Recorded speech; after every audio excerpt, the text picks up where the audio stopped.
We begin tonight with a traffic alert out of Connecticut that could certainly delay some Thanksgiving travel plans. Good Tuesday evening, everyone. Thank you for joining us. I'm Chris Pisano. And I'm Jordyn Jagolinzer. Part of 91 southbound in Hartford is shut down following a tractor-trailer crash. Connecticut State Police say the tractor-trailer was carrying lumber when it crashed and rolled over around 2 this afternoon. The highway was shut down completely for a while, but one lane has since reopened. However, expect heavy delays on both I-91 and I-84. They are clearly still being reported. You can see on the traffic map the yellow to orange to bright red. That is not good. That means heavy traffic delays. And we'll continue to keep you updated on this traffic situation as it develops. In the meantime, we also bring you the latest on developing news out of West Springfield following a two-car crash that claimed the life of one person and seriously injured 4 others. Western Mass News reporter Sarah Granelli is live at that scene with the very latest. Sarah? Yeah, Jordan, Chris, neighbors describe a very scary scene last night when both of those cars crashed, and they say speeding often happens on this road. Speechless, shocked. Neighbors in West Springfield are left on edge after a dangerous two-car crash killed one person and left 4 people seriously injured. I got a call from one of the tenants saying there was a loud boom, like some atomic bomb went off. So you kind of get the idea of, how loud it actually was, given that it landed right here. Investigators say that the accident happened at 9:30 on Monday night. A crunched fence and debris is left behind on Main Street and Fairview Avenue. I grew up in this neighborhood, and seeing this happen is, kind of scary. While police are still trying to piece together exactly what caused the crash, Khalees Kazimov says people always speed on this road. On a daily basis, there are people just flying by. This is not a track. This is a city. This is a town. This is a city street. It's below 30 miles an hour. Western Mass News reached out to Michael Eager, a town councilor who says people use Main Street as a cut-through to the North End Bridge, but the town is looking to make changes. With the upcoming memorial project, there will be some changes to the road that will make it less attractive for people to enter Main Street from Memorial to use it as a cut-through. We don't have any of those features yet. Meanwhile, Kazimov says something needs to change soon. I guess there's actually something that needs to be done here, You need to actually step in and do something. Maybe more signs, maybe more enforcement. I don't know what the case may be. And again, the cause of the crash is under investigation. Police have not released the identity of the victim.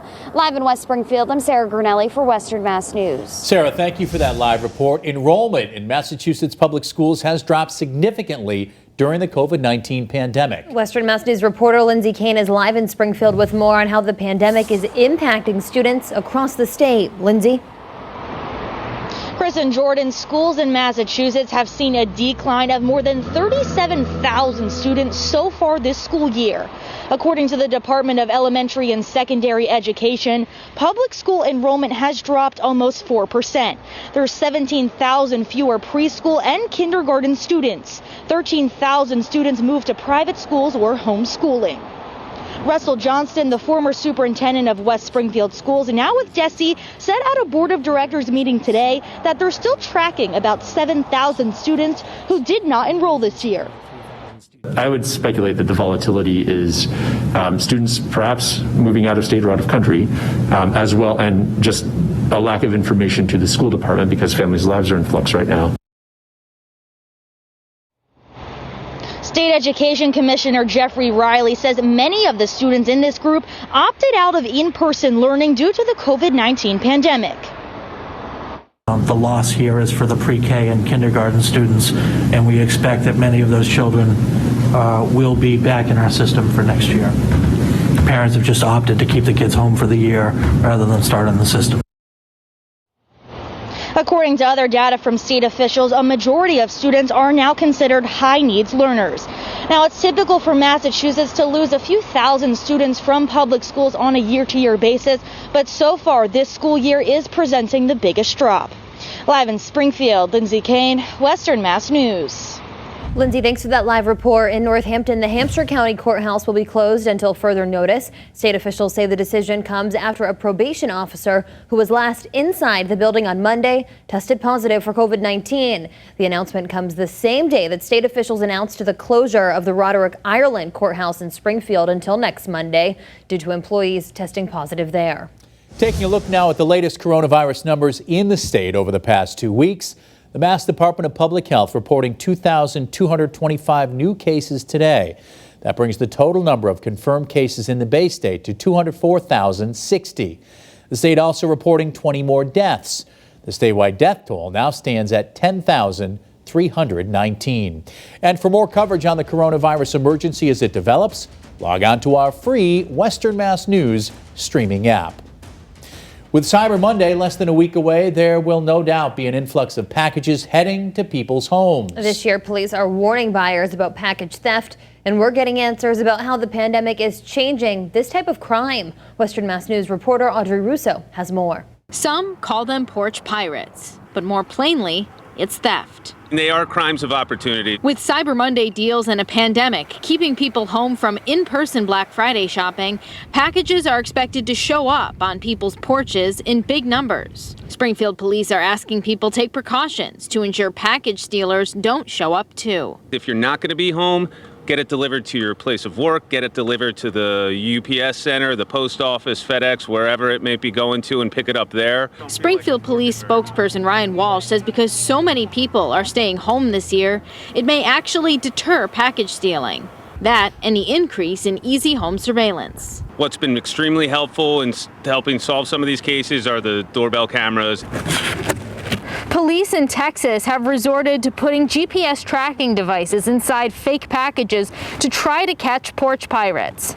We reached out to local police who say they haven't started doing the same thing. That wouldn't be extremely efficient around here, especially with the penalties associated. Walsh says it's a misdemeanor if the stolen package is worth less than $1,200. Western Mass News checked in with police in Holyoke, Northampton, West Springfield, and the Hampden County Sheriff's Department. They, too, aren't launching any large-scale surveillance efforts yet.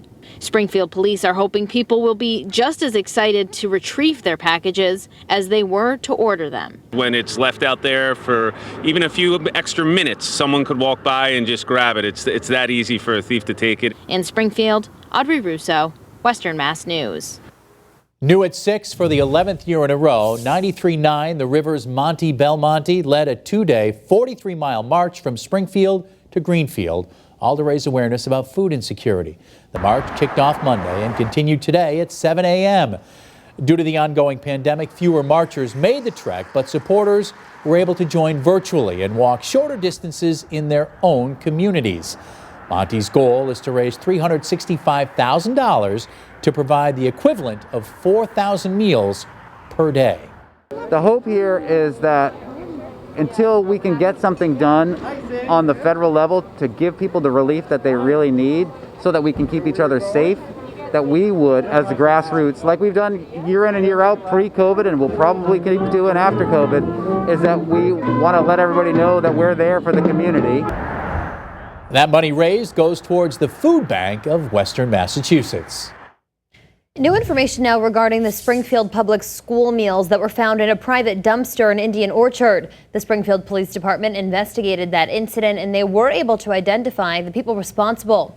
Ryan Walsh, the spokesperson for the department, tells Western Mass News the individuals had good intentions but had no space to keep the food cold to then later distribute. Those individuals were advised not to gather more food than they can give out.